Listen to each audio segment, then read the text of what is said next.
Convido você a abrir comigo a sua Bíblia no Evangelho de Lucas, no capítulo 5.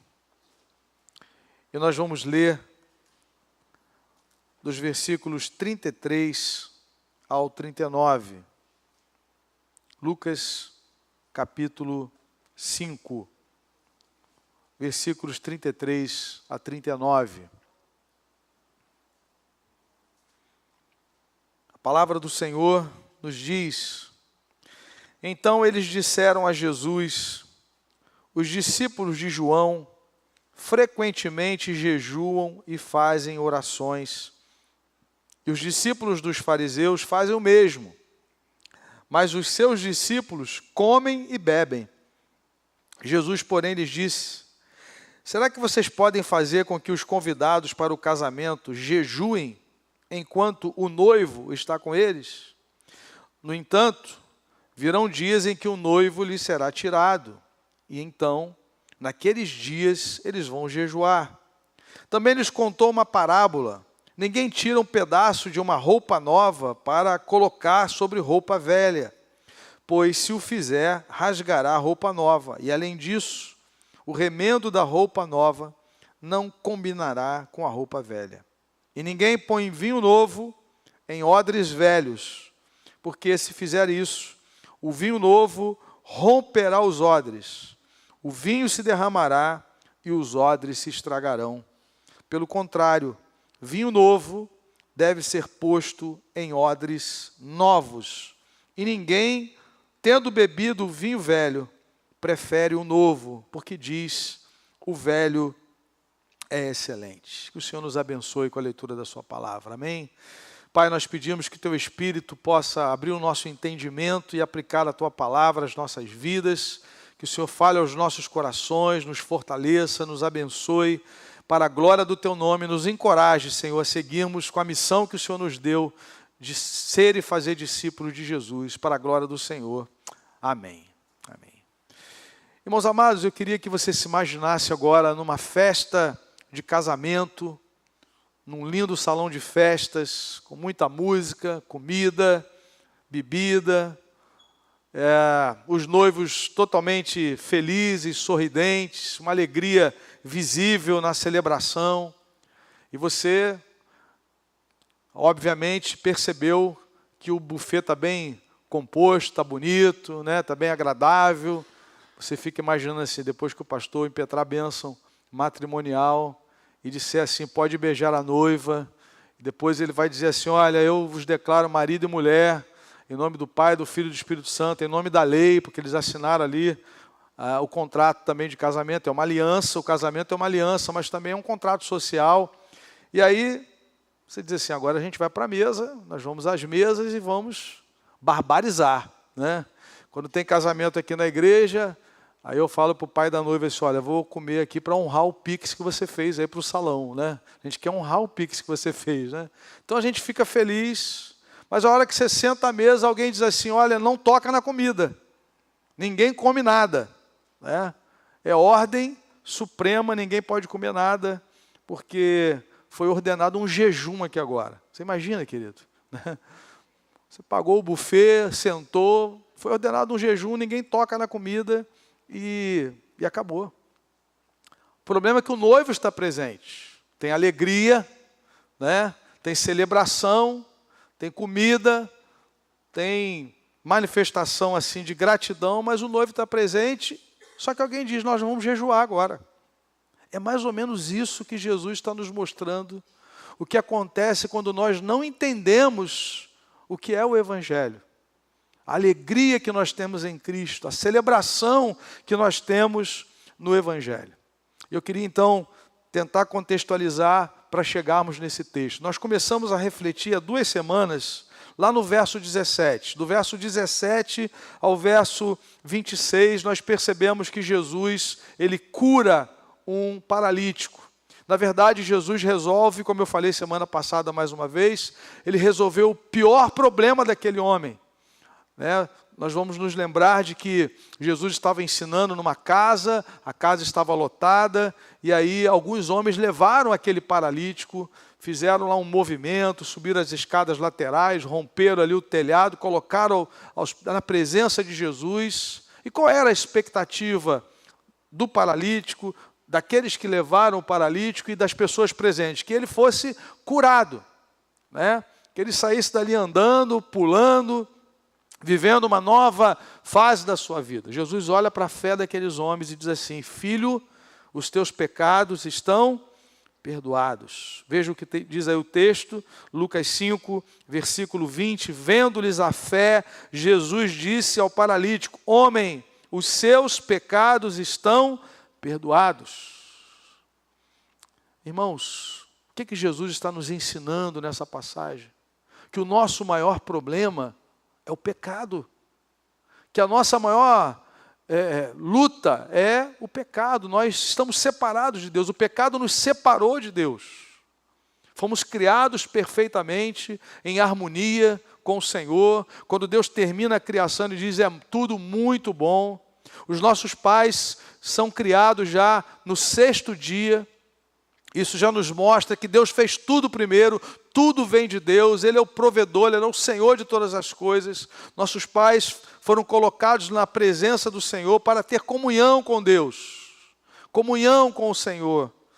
Mas, no determinado momento, eles ouviram, a mulher ouviu a serpente, o homem foi omisso, né? Não protegeu a sua mulher e ela foi enganada, diz a palavra de Deus, que ela foi enganada. Ela comeu do fruto que Deus disse que não deveria comer, do conhecimento do bem e do mal. Ou seja, nós queremos agora determinar o que é o conhecimento do bem e do mal sem a opinião de Deus. É uma ruptura com o Criador. É um caminho de independência. É um caminho de rebelião. É dar as costas para Ele. É não querer se sujeitar a Ele, não viver para o motivo que fomos criados, para a glória de Deus, para adorar a Deus. Ele disse que a sua glória deveria ser espalhada. Nós fomos criados para espelhar e espalhar a glória de Deus. Mas aí vem essa ruptura e vem a separação. Naquele capítulo trágico de Gênesis capítulo 3, Deus faz uma promessa. Deus diz que ia enviar alguém para esmagar a cabeça da serpente, simbolizando Satanás e o seu poder maligno. E esse alguém seria descendente da mulher. E aí a história vai se desenvolvendo.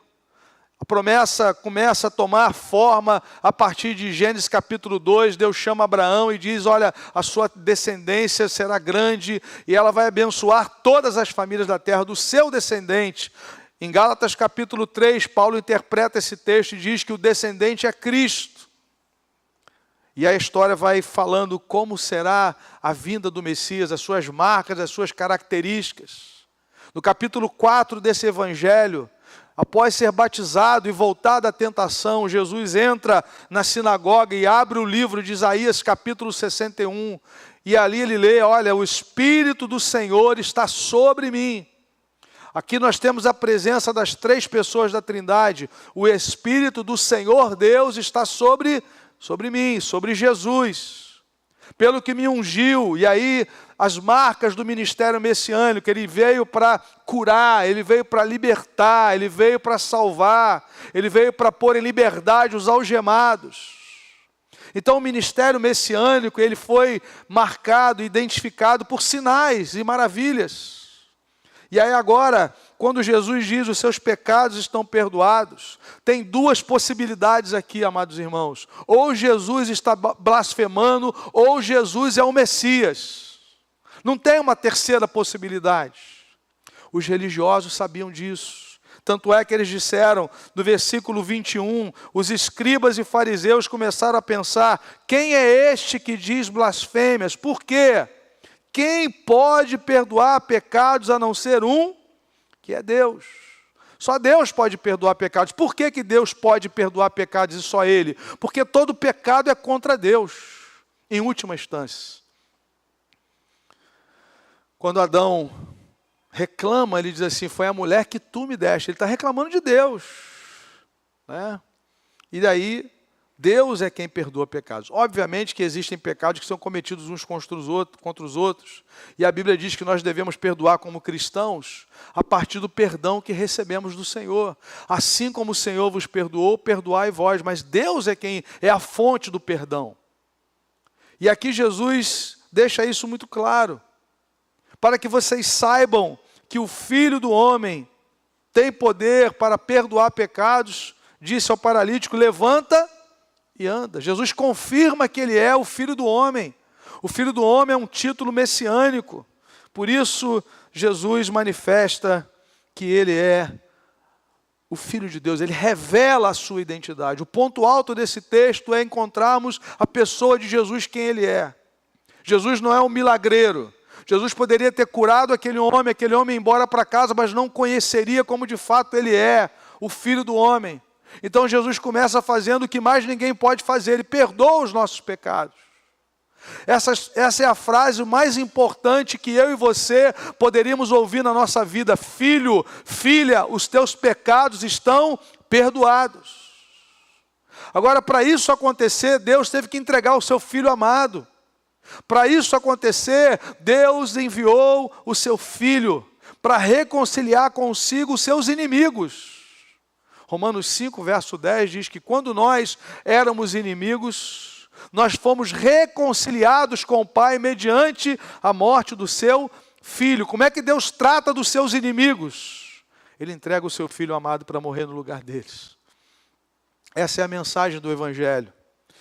E aí, amados irmãos, Jesus precisa explicar isso para aqueles religiosos. Depois, versículo 27, para nós chegarmos no texto de hoje, percebo que há uma continuidade. Depois disso, o que acontece dos versículos 27 ao versículo 32? Jesus chama Mateus, ou Levi. Levi, ele era um publicano, um funcionário público, né? E o que acontecia aqui, amados irmãos? Ele era um judeu que trabalhava para o Império Romano. Era uma pessoa odiada. Ninguém gosta de cobrador de impostos, né? Agora, você imagina, ele é judeu e trabalha para o Império Romano. Qual é a visão que os judeus têm do Império Romano? De que César é um falso rei. Aliás, irmãos, muitos irmãos nossos morreram no primeiro século porque se recusaram a adorar o imperador. Havia o culto ao imperador. Mas ele é um falso Deus. É um falso Quírios, um falso Senhor. Jesus Cristo é o único Senhor. Os judeus, porque adoravam o único Deus, também não aceitavam pagar imposto. Achavam que, como eles poderiam, como povo da aliança, um povo pactual de Deus, que foi chamado pelo Senhor, que foi formado com Abraão, com promessa de uma terra, de uma liberdade, que foi tirado do êxodo, lá do Egito. Como é que esse povo agora vai pagar imposto para o impostor? Né? E aí Mateus, ele é um judeu que está trabalhando para o Império Romano.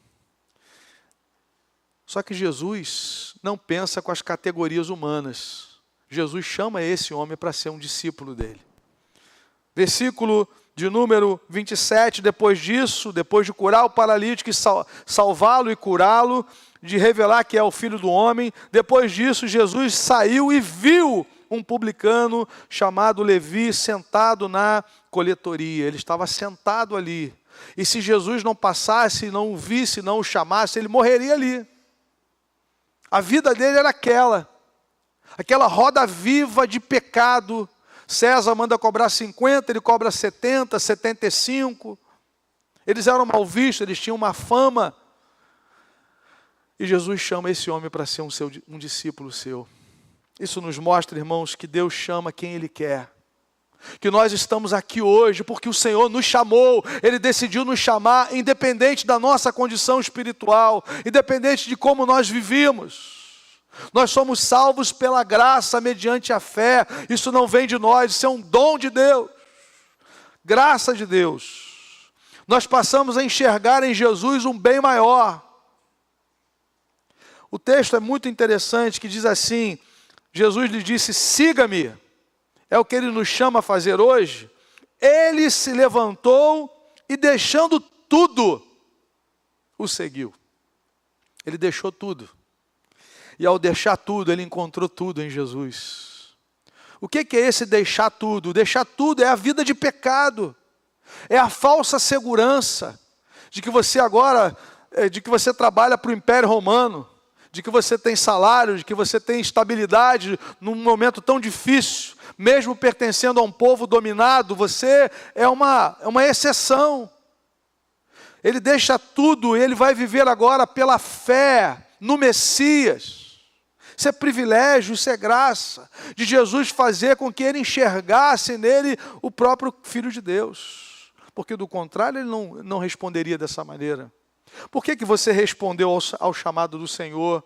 Porque o Espírito Santo fez aquilo que Paulo diz em 2 Coríntios 4, fez-nos enxergar a glória de Deus na face de Jesus Cristo. Para nós, Jesus é mais do que um mestre, para nós, Jesus é mais do que uma boa pessoa, para nós, para a igreja, Jesus é o Redentor, Jesus é o Salvador e Jesus é o Senhor, Ele é o Filho de Deus. Só que isso é revelação. Foi assim com Pedro. Tu és o Cristo, o Filho do Deus vivo. E é assim com toda a igreja de Deus. E não foi diferente com Mateus. Jesus o chama e Jesus opera no coração dele. Testifica que ele é o Filho de Deus. E ele então se levanta. Mas aí ele tem uma grande ideia. E nós falamos sobre isso semana passada. Quem é alvo dessa graça se torna instrumento dessa graça. Quem é alvo desse amor, desse chamado inexplicável para ser discípulo de Jesus, nós que vivíamos uma vida de pecado, quer compartilhar isso com outras pessoas. Essa graça não pode parar em nós. Aliás, a igreja é esse povo com uma missão na terra. Uma missão de ir e fazer discípulos, de ensinar, de testemunhar o que Jesus fez. E o que ele decide fazer? Eu vou fazer um banquete lá em casa. Vou convidar Jesus, mas vou convidar o pessoal da pá virada, né? Eu vou levar esse monte de publicano lá para casa, aquilo vai ser um terror, né? É melhor botar o bope do lado de fora, porque não vai sobrar nada aqui dentro de casa. Se Jesus não operar nesses corações, eles levam tudo, leva garfo, leva tudo. E ele então convida. O versículo de número 25 diz, então, esse então aqui é uma ação, um resultado. Eu fui chamado pela graça, eu quero compartilhar isso, o que eu vou fazer? Então, Levi lhe ofereceu a Jesus, lhe ofereceu um grande banquete em sua casa. Mas o texto diz que o banquete não era só para Jesus. O texto vai dizer, e era grande o número de publicanos e outras pessoas que estavam com eles à mesa. E também, curiosamente, estavam ali religiosos. Também foram convidados. Fariseus, que era a facção mais zelosa, mais extremada do judaísmo, que começou a existir naquele período interbíblico entre Malaquias e a chegada de João Batista. Começaram estudando a palavra, zelosos, querendo se separar para Deus. Fariseu significa separado, mas no meio da história eles se tornaram legalistas. Perderam o coração e começaram a tratar daquilo que é exterior, de lavar o copo, lavar isso, lavar aquilo outro. Jesus fala assim, olha, vocês são como um sepulcro caiado, coloca caldo lá de fora, mas por dentro está tudo podre. É como o copo que é lavado por fora, mas por dentro está sujo. Esse pessoal está ali presente, e eles fazem um questionamento. Qual é o questionamento? O questionamento é dirigido aos discípulos de Jesus. Versículo 30, os fariseus e seus escribas murmuravam contra os discípulos de Jesus, perguntando, por que vocês comem e bebem com publicanos e pecadores?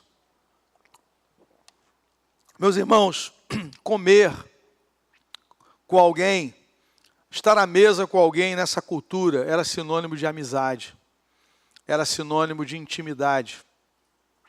E a questão deles é o seguinte, esse pessoal não pode estar à mesa com gente séria.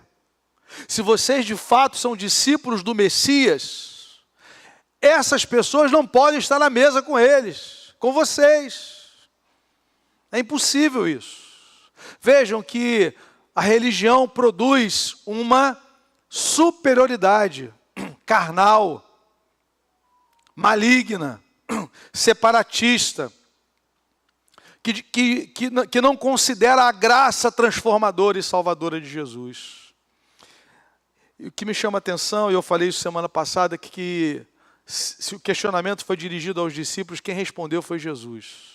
Jesus toma a palavra, versículo 31, e diz o seguinte: os sãos não precisam de médico, e sim os doentes. Isso é uma grande verdade. Não vim chamar justos, e sim pecadores ao arrependimento.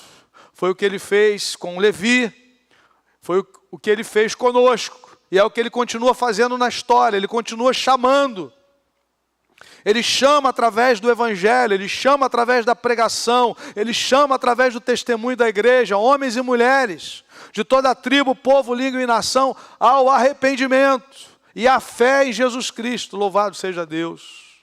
O reino de Deus chegou, arrependa-se. Como é que você entra no reino? Como é que você entra nesse mundo governado pelo Messias? Arrependa-se, creia. Todo tipo de gente, Jesus repreende. E aí, irmãos, é interessante o que Jesus está nos ensinando. O evangelho é boa notícia. Evangelho é uma notícia. São as boas novas da graça salvadora de Deus, revelada em Jesus, para reconciliar o homem pecador, perdido, com Ele, com um Deus que é santo. O Francis Schaeffer dizia que você pode convencer um homem de que ele é pecador, mas não pode convencê-lo de que ele está perdido. Isso é obra do Espírito. Você conversa com uma pessoa e, conforme a conversa desenvolve, a amizade aumenta, você pode mostrar para ela que ela não é perfeita, que ela não é um pai perfeito, uma mãe perfeita, um profissional perfeito. Mas nós não conseguimos convencer de que ela está perdida, de que ela é pecadora e que está perdida. Mas o Espírito Santo faz isso. Foi por isso que Levi atendeu o convite de Jesus. Os sãos não precisam de médico, e sim os doentes. Se o Messias veio, é porque nós estávamos doentes. O movimento é do céu para a terra, a religião é de baixo para cima. Somos nós tentando agradar a Deus, do nosso jeito. Faz um sacrifício aqui, faz uma peregrinação ali, faz uma vigília dali, sobe um monte para lá. Não dorme outro dia, não come, não faz isso, para de alguma forma atrair o favor divino, mas o favor divino é atraído somente no sangue do Cordeiro. Ele nos substituiu, Ele tomou o nosso lugar naquela cruz. Ele é o Filho perfeito de Deus, que ofereceu um sacrifício perfeito, e a prova disso é que Ele ressuscitou ao terceiro dia. O Pai aceitou o sacrifício do Senhor, único, insubstituível, que não precisa ser repetido na história. Boa notícia. Mas é uma boa notícia que só se aplica a pecadores. O Filho do Homem, Lucas 19:10, veio buscar e salvar o que se havia perdido. E essas palavras foram ditas por Jesus na casa de um publicano. Aliás, do chefe deles, Zaqueu. Zaqueu era chefe da Receita Federal de Jerusalém naqueles dias. Maioral dos pecadores. Jesus entra na casa dele, sem dizer uma palavra. Ele fala assim: Senhor, resolvo dar aos pobres a metade dos meus bens. Jesus nem chegou a falar nada. Ele já sabia. O Espírito de Deus já estava trabalhando naquele coração. Louvado seja Deus. Algumas pessoas dizem assim: faça como Zaqueu, suba na árvore, chame a atenção de Jesus. Irmãos, Jesus chamou ele pelo nome. Jesus conhece você pelo nome. Mesmo que você estivesse no meio do bolo, ali no meio de gente alta e ele era baixinho, qualquer coincidência é mera semelhança. Jesus falou assim: Zaqueu, chamou ele pelo nome. Ele conhece você pelo nome desde a eternidade, antes da fundação do mundo. Ele chamou você. E aí Zaqueu diz assim: eu resolvo. Por que ele resolve? Quem é que resolve devolver dinheiro? Fala isso para o Sérgio Cabral. Fala para ele. Roubou o estado do Rio todo. Cabral, pô, seja bonzinho, devolva, né? Não precisa devolver tudo, não. Isso é obra do Espírito. Isso é obra da graça de Deus no coração humano. E ele então diz assim: resolvo dar aos pobres a metade dos meus bens. E se em alguma coisa tenho defraudado alguém, eu vou restituir 4 vezes mais. A lei diz isso. Roubou um cordeiro, devolve 4. Jesus falou assim, hoje entrou salvação nessa casa. Por quê? Porque esse aí é filho de Abraão. Abraão foi aquele que creu. Deus justifica o ímpio quando ele crê no sangue do cordeiro.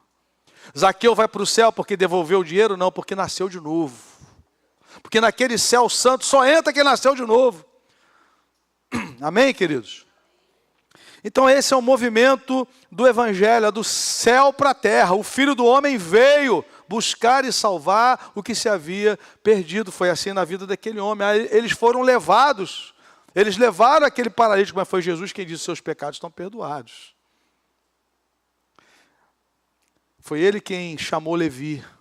Foi ele quem respondeu aos fariseus, aos escribas, que os sãos não precisam de médico, que ele não veio chamar justos, porque não há um justo sequer, e sim pecadores ao arrependimento. Irmãos amados, se eles tivessem se arrependido, eu não pregaria nessa manhã do verso 33 ao 39. O problema é que eles não se arrependeram. Como é que começa o versículo 33, o texto que lemos nessa manhã? Então. O que é esse então? A conversa vai continuar. Se eles dissessem, Senhor, de fato, nós não somos flor que se cheire. Não é só Levi que é pecador. Não é só esse pessoal que está sentado à mesa com seus discípulos. Não são só eles que são pecadores. Nós também somos. Nós também nos tornamos hipócritas na história. Nos tornamos farisaicos, literalmente, né? Visando somente o comportamento, visando um olhar somente externo, querendo atrair o favor de Deus, nos tornamos agora superiores às outras pessoas. Senhor, nós merecemos o inferno. Por graça, Senhor, a mesma graça que o Senhor agiu na vida de Zaqueu, na vida de Levi, perdão, age conosco, mas não é isso que acontece. O texto diz, então, eles disseram a Jesus, depois de ouvir a dica, a senha, depois de ouvir a palavra de orientação, eu não vim chamar justos e sim pecadores ao arrependimento, era hora de dobrar o joelho, era hora de implorar o favor de Deus. Mas a religião não permite isso. Porque a lógica da religião é Deus está me devendo, porque eu faço tudo direitinho. Eu jejuo, eu dou dízimo, eu não falto culto, eu vou à célula, eu evangelizo, eu subo um monte. A lógica da religião é aquilo que eu faço para que Deus me receba. No Evangelho, irmãos, a nossa identidade já foi resolvida no sangue do Cordeiro.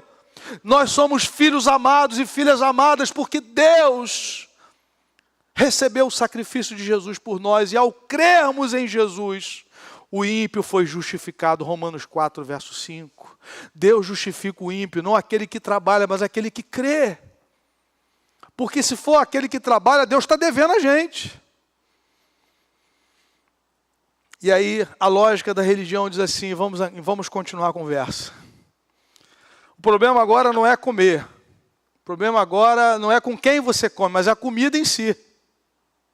É o casamento que tem que parar. A festa com a mesa posta. Ninguém come nada. O jejum foi ordenado. O noivo está aqui. É hora de celebrar. É hora da gente festejar, porque o noivo veio. O reino de Deus chegou. O noivo está presente. Não, nós temos que jejuar. A gente não pode se alegrar. A gente tem que ser aquele crente carrancudo. Cara feia. Já viu gente que ora com cara feia para ver se Deus se agrada mais? Então eles disseram a Jesus, os discípulos de João. Há 3 categorias aqui. Os discípulos de João, o que é que eles fazem? Frequentemente jejuam. E fazem orações. Jejum e oração. Os discípulos dos fariseus fazem o mesmo. Segundo grupo aí. Mas os seus discípulos, esse pessoal come, que não é brincadeira não. come e bebe. Ricardo fez um negócio lá, tá lá a galera. Por que esse pessoal come e bebe? Porque esse pessoal é feliz.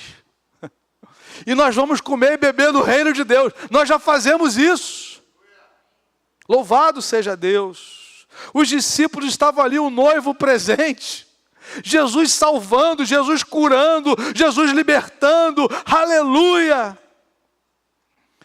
Eles disseram, dos 3 grupos que a gente vê aqui, o pior é o discípulo de Jesus. A argumentação deles veio numa forma de acusação dirigida a Jesus a respeito dos discípulos. Eu quero então refletir sobre o que aprendemos com o questionamento desses religiosos e com a resposta de Jesus. Em primeiro lugar, irmãos, quando nós não celebramos o chamado da graça ao arrependimento e à fé em Cristo, só nos resta a religiosidade. Se nós não entendemos que o Senhor não veio chamar justos, e sim pecadores ao arrependimento, se nós não atendemos ao chamado da graça e reconhecemos que somente Jesus pode dizer para mim e para você, filha, os seus pecados estão perdoados, nós vamos ter que criar algum subterfúgio. Ou vai ser o jejum, ou vai ser a oferta, ou vai ser noites em claro, ou vai ser peregrinação, ou vai ser restrição alimentar. Porque, de alguma forma, nós sabemos que existe a divindade. Nós sabemos que nós estamos separados dela, mas como é que a gente se reconcilia? Como é que isso vai ser? Aí você fica um joguete, porque você sempre vai ter dúvida. Você nunca acha que vai dar conta. É um poço sem fundo. A religiosidade é um poço sem fundo. Você nunca sabe se o Deus eterno vai te aceitar. Será que eu jejuei o suficiente? Será que eu fiz orações suficientes? Será que eu li capítulo suficiente essa semana? Bati a meta do céu? Tem meta para o céu. O religioso ele tem uma meta. Cada vez mais se afundando, cada vez mais na dúvida, cada vez mais com medo. O perfeito amor lança fora o medo. Nós descansamos no sangue de Jesus.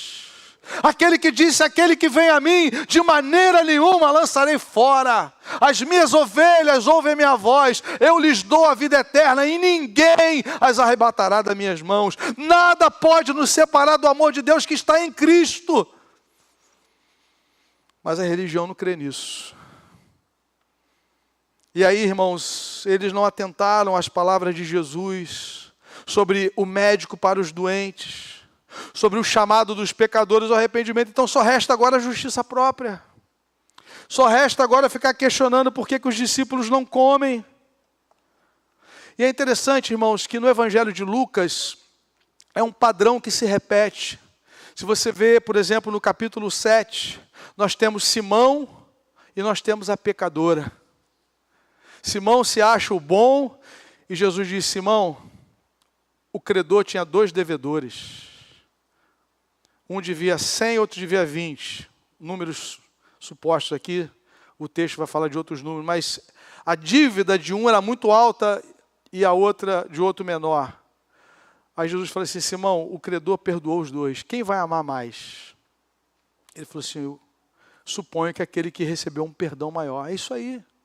A quem muito se perdoa, muito se ama. Jesus entra na casa de Simão, fariseu, religioso, ele não beija, ele não unge a cabeça de Jesus com óleo, ele não lava os pés de Jesus, ele não beija o Senhor, tudo aquilo que era comum ao receber um convidado na casa, ele negligencia todo, mas uma mulher pecadora faz tudo isso aos pés de Jesus. Há um senso de indignidade no coração dela. Ela entende que só Jesus pode mudar a sua história, perdoá-la.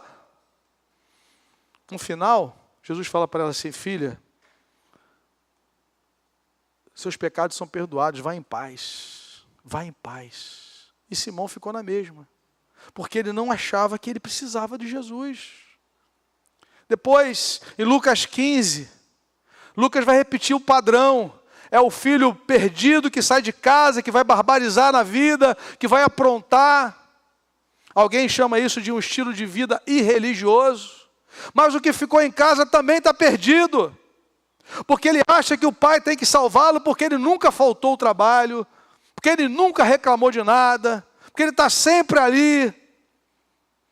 E quando o filho volta, cai em si pela obra da graça e se arrepende, e ele, quando está voltando do trabalho, ouve aquele barulho, aquela dança, essa dança incomoda, a dança da graça incomoda, a celebração do evangelho incomoda, porque as pessoas acham que ele não merece, ele gastou o dinheiro todo, a herança, ele pediu herança com o pai vivo, ele desprezou o Senhor, mas ele caiu em si.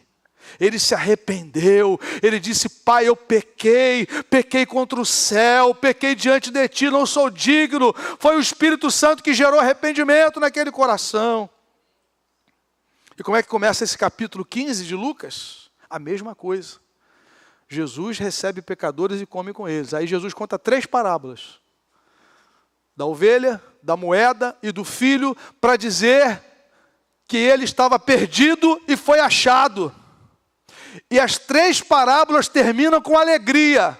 A alegria do pastor que reencontrou a ovelha, a alegria da mulher que reencontrou a moeda, a alegria do pai, esse filho, era necessário nos alegrarmos, porque ele estava morto e reviveu, aleluia, estava perdido e foi achado. No evangelho nós recebemos a vida de Deus. Nós estávamos mortos em delitos e pecados, ele nos deu vida juntamente com Cristo, pela graça nós somos salvos. Mas a religião não enxerga isso.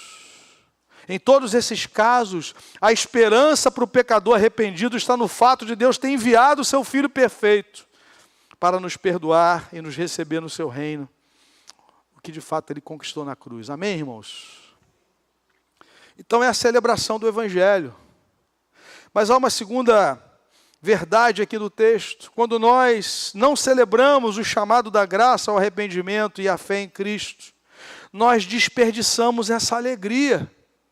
Nós desperdiçamos a alegria do evangelho. É o jejum na festa do casamento. É o jejum na festa do casamento. Jesus usa aqui umas metáforas para explicar esse ato dos religiosos, essa ação contra a graça de Deus. Percebam, irmãos, Jesus está falando aqui, jejum dos convidados. Versículo 33, eles estão questionando. Os discípulos de João jejuam e fazem orações, os discípulos dos fariseus fazem o mesmo, mas os seus discípulos comem e bebem. Jesus responde, paciente, Jesus é paciente. Será que vocês podem fazer com que os convidados para o casamento jejuem enquanto o noivo está com eles? Olha para a mesa, olha o banquete da graça, está tudo pago. Vocês vão fazer jejum? Olha o tamanho do camarão, irmão. Aquela cascata de camarão. Você olha para o lado esquerdo, aquele negócio de chocolate, já viu? Tem uns casamentos que tem, né? Aquilo vai banhando, aí você vem com um espeto assim, com morango, uva, aquilo, meu irmão, 2.500 calorias, né? Mas está tudo pago. O noivo está ali, você olha para ele, está feliz da vida e contente. Jesus está dizendo, olha, é isso aí que vocês estão querendo. O noivo está presente. O reino de Deus chegou. Celebre a graça. Não, vamos jejuar. A gente tem que fazer aquela cara compungida, cara de crente brabo, né? Para que Deus possa... Mas Deus nos vai aceitar por causa do noivo. Deus nos aceita por causa do Filho amado. O padrão de Deus, de santidade, de perfeição, é o próprio Deus. O Messias, ele é Deus Filho. Só ele poderia atingir a santidade do Pai. Só ele pode só ele pode declarar está consumado. Porque do contrário, tem que matar animal todo dia. O fogo arderá continuamente no altar. Morre o primeiro cordeiro hoje, amanhã morre o segundo, depois vem outra pessoa, traz o terceiro, é todo dia. Mas de uma vez por todas, o Cordeiro Santo de Deus tomou o nosso lugar. E pagou a nossa dívida. Louvado seja Deus. A chegada de Jesus como noivo, ou seja, o Messias prometido, transforma o lamento, que era a ideia do jejum. A ideia do jejum era o senso da ausência de Deus, era o lamento do povo quando estava nos cativeiros, era a necessidade de voltar à comunhão. Mas ele transforma o noivo presente, transforma o lamento em celebração, porque agora o reino de Deus está presente. Mas o religioso se incomoda com isso. Ele quer jejuar do banquete do casamento. John Piper declara que, com a vinda de Jesus, comentando esse texto, com a vinda de Jesus, o jejum muda. Passa da expressão de ausência e luto para um novo jejum, que brota da alegria profunda de já termos experimentado aquele que venceu e inaugurou a era da graça. Amém, irmãos? O crente não jejua mais? Jejua. Não para atrair o favor divino, mas para experimentar a comunhão mais próxima de Deus. É inverso. O crente adora, o crente serve, o crente contribui, o crente dá testemunho, não para ser salvo, mas porque ele é salvo. É uma resposta de gratidão. O jejum, você está dizendo, Senhor, eu vou abrir mão desse alimento porque a tua presença é mais importante, eu quero mais de ti. Jesus diz, quando o noivo for tirado, vocês vão jejuar. É necessário, a igreja jejuava. Atos capítulo 13, a igreja envia Saulo e Barnabé, ela estava em jejum, ela estava servindo ao Senhor, jejuando, buscando a ouvir a voz do Espírito. Deus fala. É um tempo de mais intimidade, mas não para ser aceito. Não para resolver o problema do pecado, para nós sermos salvos ou não. Isso só o sangue de Jesus pode fazer, querido. O jejum agora não é o sinal da ausência, do luto. É comunhão. Amém? Jesus fala do vinho novo. Ele está dizendo que o que ele veio trazer, o reino de Deus, o evangelho, é o vinho novo. O vinho novo fermenta e cresce organicamente. Os odres são rompidos. Os odres não aguentam. Vasilhas de couro, velhas, não suportam o vinho novo. Eles estão querendo receber o vinho novo em odres velhos, numa estrutura velha. Não precisam mais de sacrifícios repetitivos. Não precisam mais guardar lua nova, sábado, restrição alimentar, porque tudo se cumpriu em Cristo Jesus. Remendo de pano velho e roupa nova. A figura usada por Jesus revela que a vida em Cristo é uma transformação radical, não é uma colcha de retalhos de várias tradições. Soma daqui, soma dali, não é algo novo. Completamente novo. Tanto é que quando Jesus diz para aquele homem, os teus pecados estão perdoados, ele fala assim, isso é blasfêmia. É algo novo. É o reino chegando, é a graça do evangelho chegando, louvado seja Deus. Odres novos, Jesus fala, o vinho novo ou a vida nova em Cristo que recebemos no evangelho só pode ser experimentada por recipientes novos. Vidas transformadas e livres das amarras da religião, dessa lógica, irmãos, da dívida, que foca no exterior e não depende da graça de Deus. São odres velhos.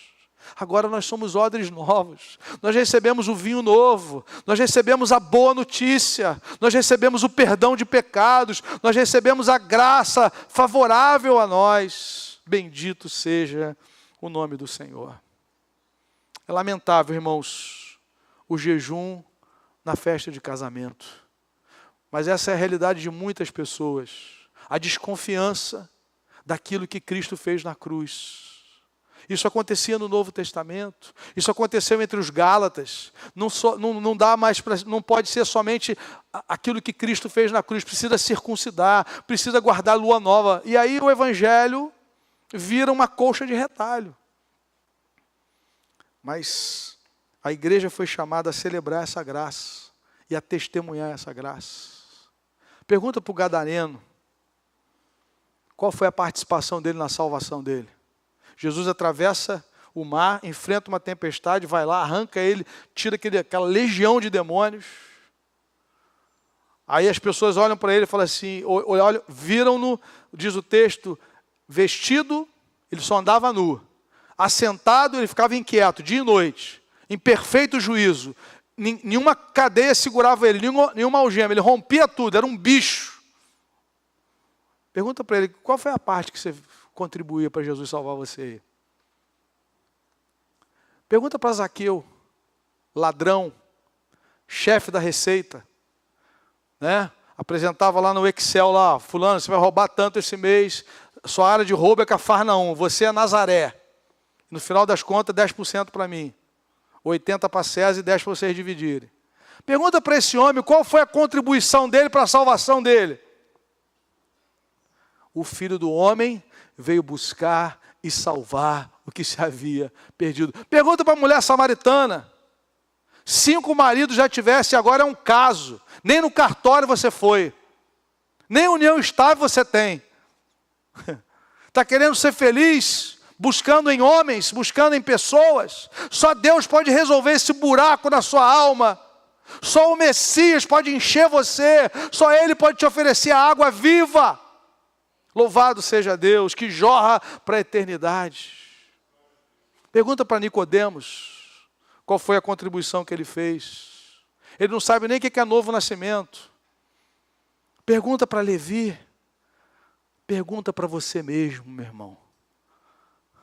O que nós fizemos para alcançar o favor de Deus? Deus enviou o seu Filho amado. Deus entregou o noivo.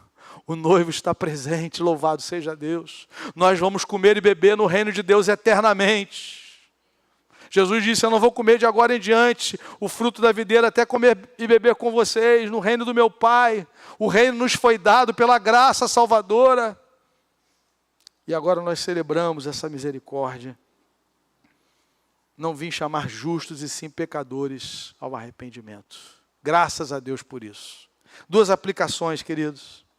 Você reconhece que por causa do pecado, você precisa atender ao chamado de Jesus ao arrependimento, como um doente que precisa de um médico.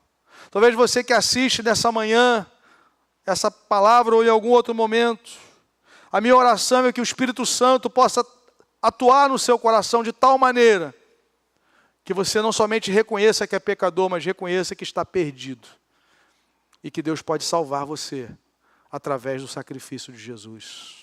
Invoque o nome do Senhor. Todo aquele que invocar o nome do Senhor será salvo. Reconheça o que Cristo fez em seu lugar. Segunda aplicação, o jejum na festa de casamento, ou querer manter o odre velho e a roupa velha estão presentes no seu coração, como a desconfiança do sacrifício único de Cristo por você. Às vezes ainda há resquícios em nós, irmãos, e nós precisamos do Evangelho todo dia aplicado no nosso coração. É o Evangelho na vida, é o Evangelho nos relacionamentos, é o Evangelho no trabalho. O mundo tenta impor competições e comparações. Nós não precisamos disso, nós já somos filhos de Deus aceitos pelo sangue do Cordeiro. Nós somos chamados a cooperar, nós somos chamados a servir. Nós não precisamos de likes, nós não precisamos de aprovação humana. Paulo diz, olha, eu não me julgo por satisfeito por tribunal humano, até que venha o Senhor. Ele conhece todas as coisas. Nós descansamos em Cristo, naquilo que Ele fez por nós. Nós não precisamos de aprovação, de alguém comentando favoravelmente aquilo que nós postamos. Na verdade, não precisamos nem postar nada. Nós somos livres em Cristo. Nós somos amados. Com amor eterno eu te amei, com benignidade eu te atraí. E nós podemos então confiar plenamente no Senhor. Não precisa jejuar na festa de casamento, querido. Quer jejuar? Jejue para se aproximar de Deus, não para ser aceito por Ele, porque você já foi no sangue de Jesus. A mesa está posta, celebre a graça, celebre o banquete da graça de Deus, faça como Levi fez. Convide amigos para desfrutar dessa mesma graça, desse banquete que você tem desfrutado. Faça isso para a glória de Deus, em nome de Jesus. Vamos orar? Coloque a sua vida diante dEle. Queria que você agradecesse ao Senhor nessa manhã porque você ouviu o mesmo chamado de Levi: siga-me. Você creu na verdade que Jesus disse que os sãos não precisam de médico, e sim os doentes. Não vim chamar justos, mas sim pecadores ao arrependimento, e você atendeu esse chamado por obra do Espírito Santo na sua vida e na minha vida. Então é momento de agradecermos ao Senhor. Coloque-se de pé agora, vamos orar. Vamos celebrar o Evangelho, vamos celebrar a graça, vamos celebrar o perdão de Deus. E nos colocar nas mãos do Senhor para que Ele possa nos usar para tantas vidas que ainda são desconfiadas, têm medo da morte, medo do inferno, pavor, não conseguem descansar ainda. Paulo diz que o Deus desse século cegou o entendimento dos incrédulos para que não lhes resplandeça a luz do Evangelho, a luz da glória de Deus na face de Jesus. Mas Ele mesmo resplandeceu em nossos corações, isso é obra dEle. Ore por isso. Ore para que as vendas possam cair, querido. Não seja ofensivo, agressivo com as pessoas. Pregue a palavra e ore para que o Espírito aplique, para que o Espírito opere. Agradeça a Deus. Feche seus olhos. Agradeça ao Senhor nessa hora, porque Ele veio ao teu encontro. Como Ele fez com Levi, como Ele fez com Zaqueu. Ele tem feito hoje, Ele fez comigo e com você. Senhor amado, somos gratos a Ti, Senhor, por essa graça salvadora, revelada em Jesus. Obrigado, Senhor, porque agora as coisas começam a se encaixar. Há lugar para as orações, há lugar para o dízimo, para o jejum, para o serviço, mas tudo como resposta à Tua graça, Senhor. Nós sabemos que não por obras, para que ninguém se glorie. Se houvesse algo em nós que pudéssemos nos gloriar, o Senhor pouparia o Seu Filho amado. Mas a Tua palavra diz que o Senhor não poupou o Seu Filho perfeito, santo, que no Getsêmani orou dizendo: Senhor, se possível, passa de mim esse cálice, mas contudo seja feita a Tua vontade, e a Tua vontade foi feita, Senhor. O Seu Filho foi obediente até a morte, morte de cruz. O Cristo padeceu, o Cristo foi sepultado, mas ao terceiro dia, como lemos nessa manhã, na abertura do culto, Ele não está mais aqui, porque vocês estão procurando entre os mortos aquele que vive. Ele ressuscitou, conforme havia dito. Ele está sentado à direita do Pai, intercedendo por nós, e virá buscar todo aquele que atende ao chamado, todo aquele que reconhece que Ele é um médico para o doente, que Ele é aquele que chama o pecador ao arrependimento e perdoa e salva e liberta. Bendito é o Teu nome. Nós aguardamos a Tua vinda, Senhor. Vamos comer e beber na Tua presença, mas hoje já nos alegramos, ó Pai, com o banquete da Tua graça. Bendito é o Teu nome. Nós Te agradecemos, Senhor, pelo Teu amor infinito, eterno, que nos alcançou, por essa graça que nós não sabemos explicar. Levi não soube explicar o que aconteceu, ele só deu um banquete para os amigos dele. Nós não temos que explicar, porque essa graça é superabundante. A palavra declara: onde abundou o pecado, superabundou a graça. A graça foi muito mais longe. Louvado seja o Teu nome. Receba a nossa gratidão. Recebe, Senhor, a nossa adoração, o nosso louvor, em nome de Jesus. Amém.